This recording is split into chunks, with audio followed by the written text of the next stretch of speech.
Glenn Taylor, the governor of the Minnesota Timberwolves, is at an impasse with potential buyer Mark Lowry and also former Major League Baseball star Alex Rodriguez. The Taylor side, hey, we've had a time frame here, and which I've even accommodated an extension on one of the payments. And then he goes on to basically blurt out, and now the time frame has passed, and today's prices aren't necessarily yesterday's prices. Oh yeah, the Timberwolves are awesome, and I kind of want to be a part of it. That's Glenn Taylor's point of view of what has gone on. The other side is basically this. It's sleight of hand tactics and seller's remorse is what you're hearing from the Lowry and Alex Rodriguez side. You guys can go read it. There's John Krasinski of The Athletic is done excellent work on this. A lot of my stuff comes from him and a couple people I've talked to or whatever the case may be. So I just gave you the Cliff Notes version. If you want to, that's my Cliff Notes version of the story. If you want to go read extensively, I highly recommend John Krasinski of The Athletic. He handles the Timberwolves and he does a terrific job at it. But let's get into this. This, like I said, the Timberwolves fans are my absolute concern. It's no secret that under Glenn Taylor's tenure as governor, the T-Wolves have not been looked upon as a well-run organization. We also know that he's been notoriously frugal when it comes to, keeping good players or signing free agents and things of that nature. These are all things that Timberwolves fans know. As fans of the team, are you wanting Glenn Taylor to steward the franchise in this climate? Because keep in mind, this year is the year where, this is going to sound real hyperbolic, but there's a world where this is your window. The cap ramifications on the horizon, right? We're going to get into those in a second. Glenn Taylor has a reputation of being measured in his approach to the cap, right? Kind of on the conservative aspect of the cap. Now, the 2024-2025 season, as it stands right now, the Minnesota Timberwolves have 10 players under contract. Now, here's the problem with all of this.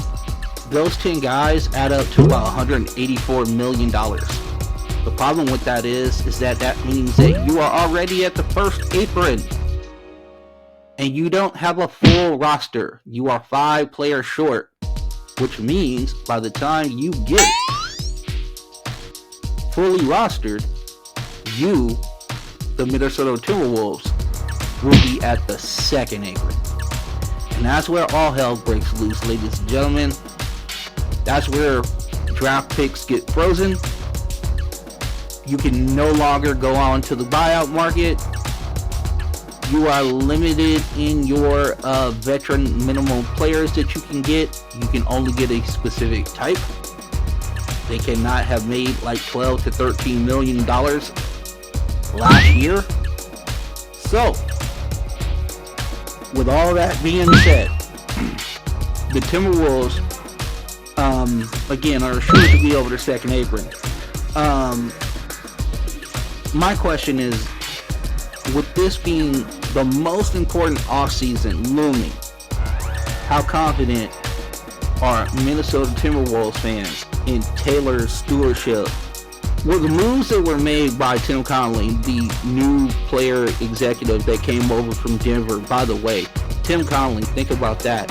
He did the Nuggets, right? So the Nuggets, who are winning championships right now, all of those players are Tim Connelly's. Okay?